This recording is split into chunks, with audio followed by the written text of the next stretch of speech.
The stray goat would not leave the flooded churchyard, not even when the rain returned in thin cold sheets, and the rest of the rescued animals from the county fair had long since been collected by their owners. Groundskeeper Isaiah Turner first noticed it on the second morning after little Lucy Warren disappeared. The white and brown goat stood knee-deep in muddy water between the cemetery gate and the stone steps of St. Agnes Church, staring at the foundation as if something underneath it were still alive. Isaiah tried shooing it away with a rake handle. The animal trotted in a nervous circle, bleated once, and came right back. By afternoon, it was still there. By evening, it had stopped grazing entirely. At dawn on the third day, Isaiah found it pressed so tightly against the front steps that its horns scraped the wet stone each time it lowered its head to sniff beneath the lowest stair. That was when he knelt, pushed aside a mat of reeds and flood debris, and saw the corner of a small purple backpack wedged under the church steps. He tugged it free, mud streaming from the zippers, and his hands began shaking before he had even opened it, because stitched across the front pocket in crooked silver thread was a little lamb wearing a yellow raincoat. 7-year-old Lucy Warren had carried that backpack to Sunday school every week for a year. Before we begin, please subscribe to the channel, leave a like, and write in the comments. Would you trust an animal's strange behavior if it led you to the first real clue in a missing child case? Isaiah Turner had worked at St. Agnes for nearly 24 years. At 61, he was a tall black groundskeeper with a broad back, tired knees, and a quiet way of moving that made children trust him and older parishioners tell him the truth they hid from almost everyone else. He mowed the cemetery, repaired gutters, rang the old bell by hand when storms knocked out the power, and kept the church grounds alive through drought, hail, and 3 different pastors who never stayed as long as they said they would. His wife had died 9 years earlier, and since then the churchyard, its maples, and its worn stone angels had become the place where most of his memories lived. Lucy Warren was one of the few children who treated him not as an old man with keys but as a friend. She had straight brown hair, a quick laugh, and a serious pair of dark eyes that always seemed to notice the one thing adults had forgotten to look at. Her mother, Rachel Warren, worked as the church secretary and part-time bookkeeper, and when school let out, Lucy often waited in the parish office coloring bulletins or wandering outside to talk to Isaiah while he worked. The stray goat had started following her 2 weeks earlier after the county fair flooded during the first storm and several animals escaped. Lucy named the goat Mercy because, as she explained, it looks like the kind of goat people forgive. She fed it crackers, brushed burrs from its coat, and once made Isaiah help her tie a yellow ribbon around its neck, though the ribbon disappeared the same day. 3 nights earlier, when the second storm rolled through Cedar Hollow and water rose across the lower streets, St. Agnes opened as an emergency shelter. Families sleeping in cars and trailers came carrying blankets, children, and wet trash bags full of medicine and papers. Rachel stayed late sorting donated food and updating the list of flood victims. Lucy stayed with her, drawing at the end of the folding table beside the office. Around 8:30, the power flickered out. Generators kicked on, volunteers started moving cots away from the leaky windows, and for 10 minutes the whole church became a confusion of flashlights, crying babies, and shouted names. At some point in that confusion, Lucy vanished. Some witnesses thought they saw her near the side yard. One woman insisted she saw the child running after the goat. Another believed she had gone toward the cemetery gate. Search teams flooded the grounds within half an hour, then spread toward the creek when no trace of her appeared near the church. Deputy Calvin Ross declared before sunrise that Lucy likely wandered during the blackout and was either lost in the flooded woods or swept toward Mill Branch by the runoff. Isaiah had disliked that conclusion from the start. Lucy was adventurous in the safe, ordinary way children could be, but she was not the type to leave her mother in a storm, and she knew the churchyard too well to stumble blindly into floodwater. Still, because he found nothing himself, he said nothing. Until Mercy the stray goat refused to leave the steps, the backpack changed everything. Isaiah did not unzip it until Sheriff Lena Brooks arrived. He called her directly instead of Calvin Ross because he had known Ross too long to mistake impatience for confidence. Lena reached St. Agnes in 20 minutes with 2 deputies from the neighboring district and a forensic technician. Rachel came running from the parish hall the instant she heard. The moment she saw the purple backpack in the evidence tray, she made a sound Isaiah never forgot. a broken, breathless sound from somewhere deeper than screaming. Lena crouched beside her, opened the bag carefully, and began removing items one by one. Lucy's small flashlight, half a packet of animal crackers, her inhaler, a church coloring sheet folded into quarters, one wet mitten, and a sealed brown church donation envelope stuffed with photocopied documents. Rachel looked at the papers and went white. "Those are mine," she whispered. "I hid those yesterday." Lena turned toward her slowly. Rachel swallowed and started again, this time forcing the words out. For 3 weeks she had been noticing strange entries in St. Agnes relief accounts, and in the emergency assistance forms, parishioners had been told to sign after the flood. The forms were supposed to help displaced families receive church aid, but several also contained legal language transferring temporary occupancy rights, storage rights, and in some cases purchase options on damaged homes and farmland. Most of the people signing them were elderly, poor, or frightened. Many thought they were signing for blankets, vouchers, or generator fuel. The man handling the paperwork was church treasurer Leonard Pike. The outside company assisting with recovery purchases was Vale Civic Restoration, owned by businessman Richard Vale, who had been trying for years to acquire the low-lying land around Cedar Hollow for a warehouse and bottling project. Rachel had copied several suspicious forms and hidden them in Lucy's backpack that afternoon because she meant to take them to a lawyer Monday morning, and she didn't trust leaving them in the church office. "Did anyone know?" Lena asked. Rachel closed her eyes.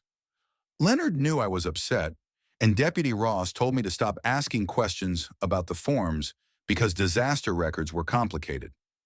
Inside the backpack's front pocket, the forensic technician found one more thing: a small church notepad page written in thick purple crayon.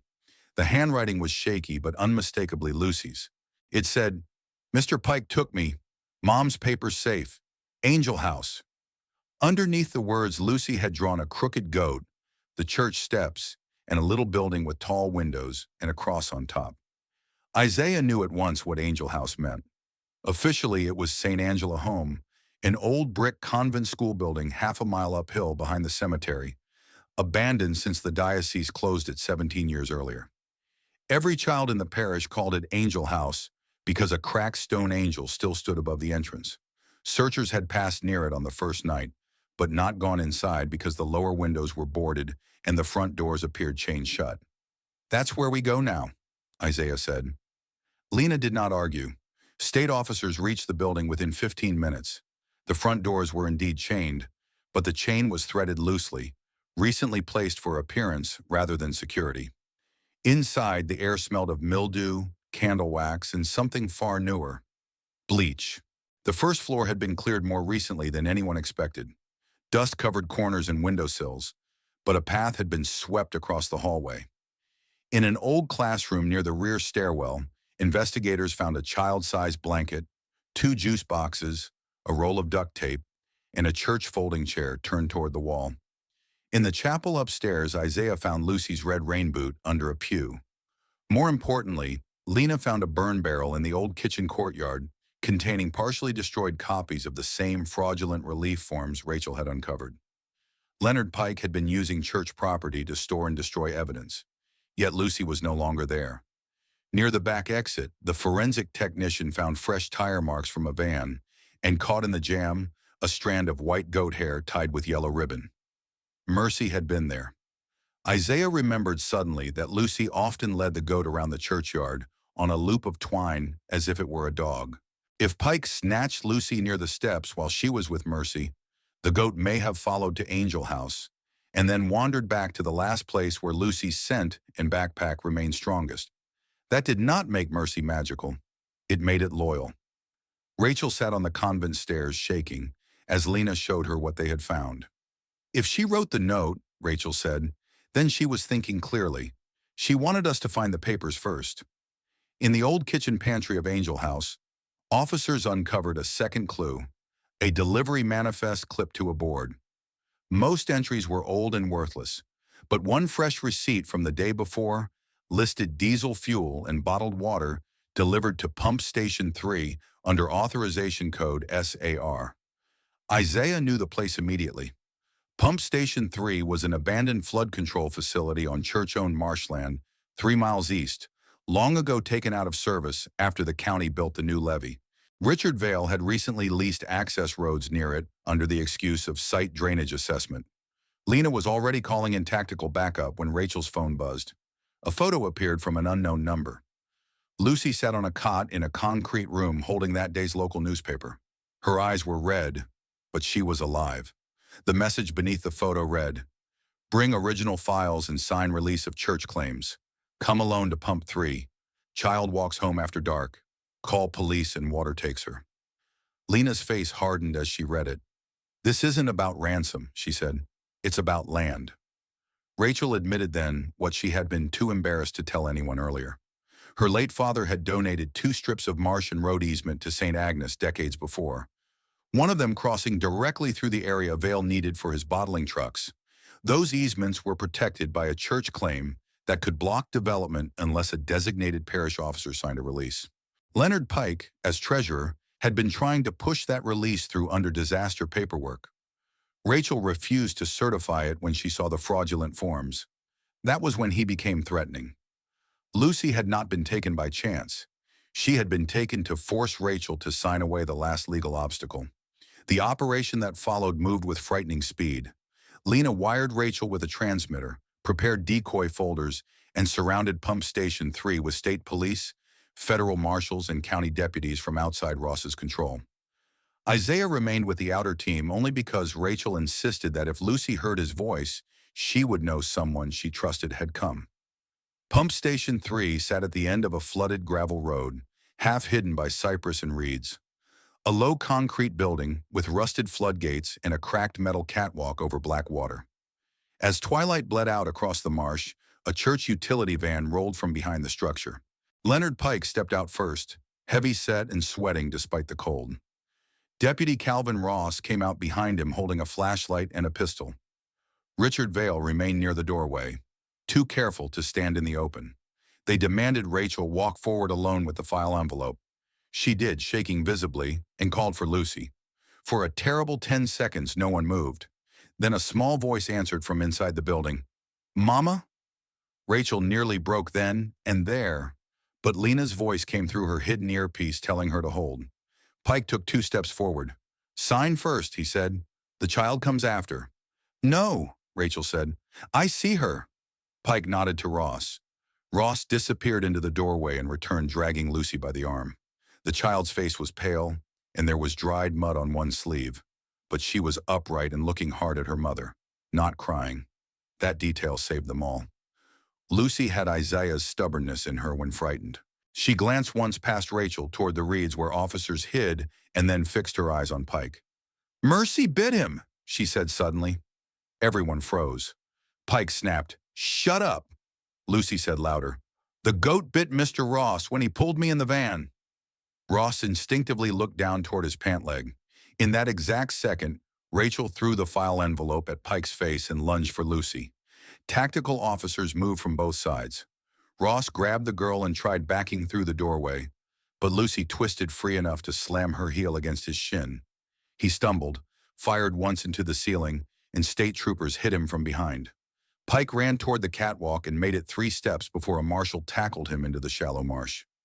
Vale tried escaping through the rear pump chamber, but Isaiah and another officer cut him off at the service stairs.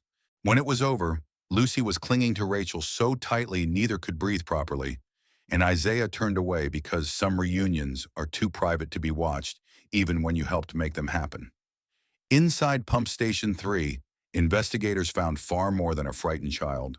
Boxes of church relief forms, falsified property transfers, cash ledgers, donation records, and burner phones were stacked in a dry side room beside maps of the floodplain and lists of homeowners marked cooperative, doubtful, or likely to sell after relocation pressure. Several signatures belonged to parishioners already dead.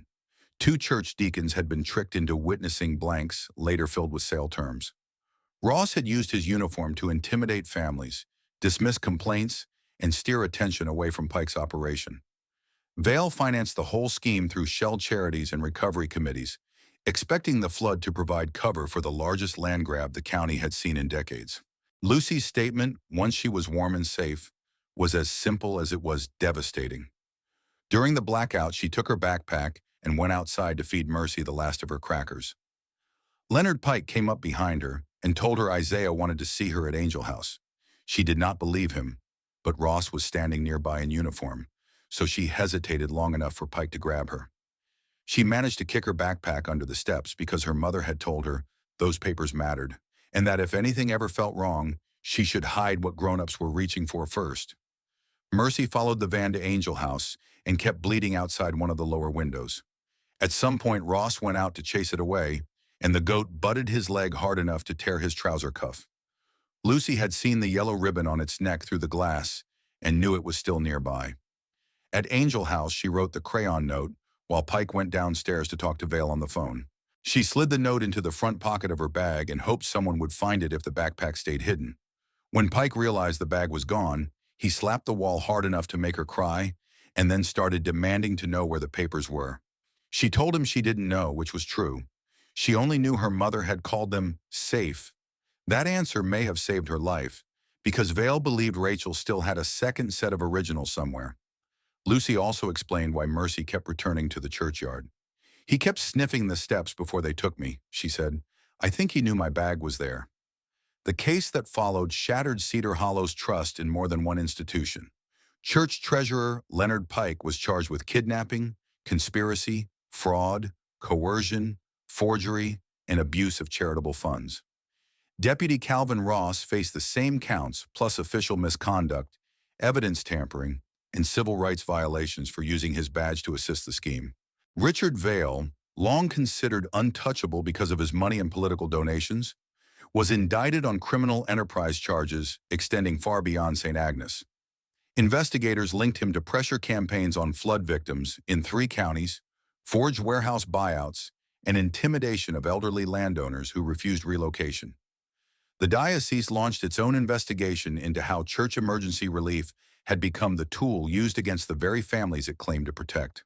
Several administrators lost their positions. Others testified they had signed papers without reading them, because Pike had assured them it was routine.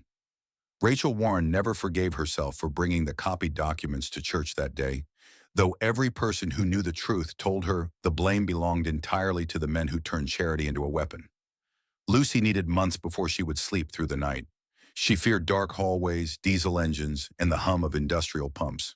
But she also recovered faster than many expected, partly because children sometimes survive by turning terror into small acts of defiance. She had hidden the backpack. She had written the note. She had remembered names, places, and what Ross said when he thought no one important was listening. He said water makes everything look like an accident, she told Lena in one interview. That sentence helped prosecutors destroy the defense claim that Pike and Ross had only intended to keep Lucy quiet until the paperwork was resolved. Isaiah continued working at St. Agnes, though the churchyard felt different afterward. Some wounds changed the shape of a place permanently, yet he also insisted on keeping one small thing the same: Mercy the goat. The county fair never found the animal's owners, and Lucy begged to keep it near the church. Technically, the goat became parish property for 6 months, then Isaiah's by default when no claim appeared. Mercy slept in a repaired tool shed behind the cemetery wall, terrorized the flower beds, and acted offended every time anyone mentioned gratitude. Lucy visited almost daily once she felt safe enough to return. She fed Mercy apple slices and once tied a new yellow ribbon around its neck. "It's not because he rescued me," she explained to Isaiah. "It's because he doesn't give up on places." Isaiah thought that might be the wisest thing said in the churchyard all year. Years later, when reporters or outsiders told the story, they usually simplified it. A stray goat refused to leave a flooded churchyard until the groundskeeper found a missing child's backpack under the steps, leading to her rescue. The truth was larger and harder. The goat did not understand fraud, easements, or why powerful men wanted desperate families off their land. It knew only scent, loyalty, fear, and the stubborn pull of a place where a child it trusted had vanished. Isaiah did not solve the case because an animal chose him. He solved the first part of it because he respected strange behavior enough to look twice. Lucy survived because she was brave enough to hide evidence when adults thought they had frightened her into silence.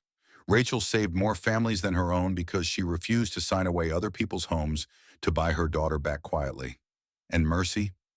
Mercy simply stood in floodwater beside old stone steps and refused to leave until somebody understood that empty places are not always empty, and that sometimes the truth waits just beneath them, muddy and frightened, until persistence pulls it into the light.